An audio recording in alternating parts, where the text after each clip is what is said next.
So Theresa May issued a long statement to Pride. I'm wondering what her DUP friends were thinking about her extremely supportive statement. Yeah, well, you know what? It's all for show anyways, isn't it? I think the first thing I thought to myself was she probably should have just not said anything, but if she hadn't said anything, we'd have used that as a sign of her continued sort of disdain for the LGBT community. But you know what? I haven't even bothered to even listen to it. I mean, I read a few bits of it in the, like in the news and stuff, but I don't want to hear from her. No. It's a bit hypocritical, given not only her track record on LGBT rights, but also the fact that she's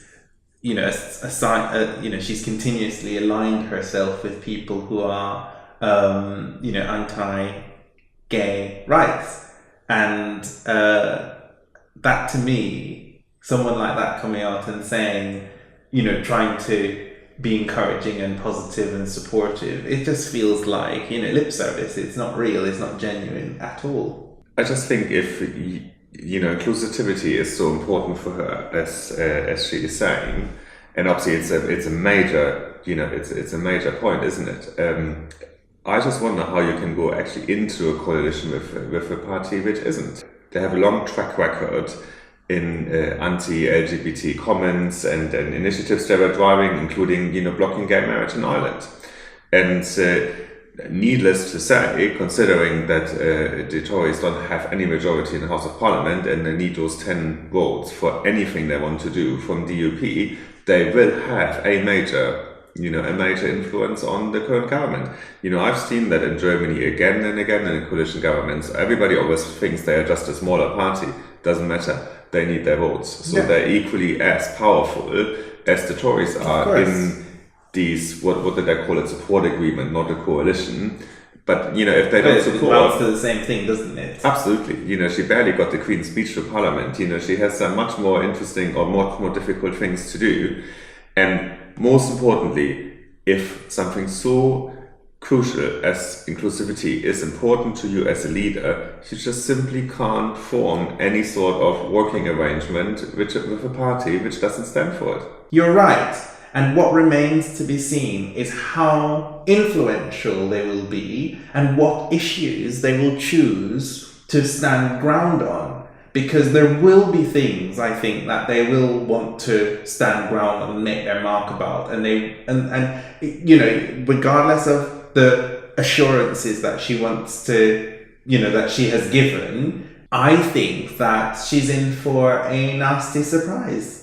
Oh yeah, absolutely. And we obviously know how much she sticks to her assurances or to her big words. They're all empty promises, aren't they? Absolutely. On a total sideline, but I think a really good example. The entire G20 meeting Merkel organized was huge focus was to increase pressure on the United States around the climate accord.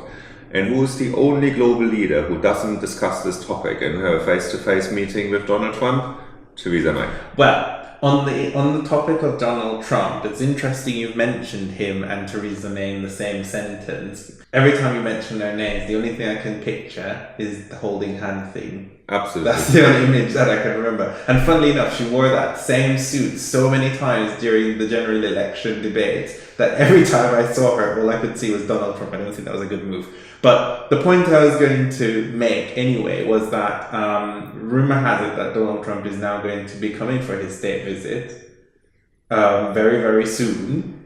And so it's no surprise that she's not wanting to say anything that's going to upset that relationship, because the truth of the matter is that she's back in the same position she was in when she first approached the whole issue of Brexit.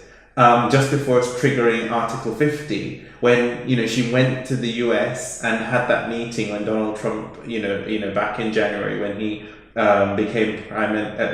became president, and this was about basically going and kissing some ass to make sure that she put herself in a position where she could ask for the things that she needed to ask for. Yeah, no, I know. We still have Korean chicken in the UK. Yeah, we've said that a few times. I'm hoping that it won't go that way because I think it'd be quite horrendous, and I think that might be an argument to become vegetarian if we start having American food over here. I think she is with her back against the wall. The negotiations with Europe start becoming very tricky. If we came to a situation where we depend on getting trade deals with countries like the US, they are sitting on the much longer side of the lever when it comes to that. Because they will know that the UK will be desperate in signing those trade agreements. Yeah. So they will get into those agreements what they want, because they don't need a trade agreement with the UK necessarily as much, because they have, big trade agreements with other blocks already. And you're forgetting let's not forget who she's dealing with here. This is Donald Trump, the man who said that, at whatever cost, he's all about America first. America first. So whatever deal is being struck is going to be heavily weighed in favor of the American markets and the American economy. And, regardless of what you want to say about the man, at the end of the day, this is what he does. He's about making dodgy deals, and he's very good at it, and he's very good at making those deals lucrative. And, this is no different. He's going to approach this as a pure business deal, and he's going to look at how can I get the most out of it in terms of what he wants to achieve for the US market. Look, the only reason why I'm not so terribly worried about this, because I'm still absolutely convinced within the next few months there will be another general election. I can't possibly see her surviving. Well, if one thing is sure, she's going to hang on for as long as humanly possible. I am not convinced that she's going to back down as quickly as you think. She should go. There should be another general election, but I think she will fight tooth and nail to stay in charge.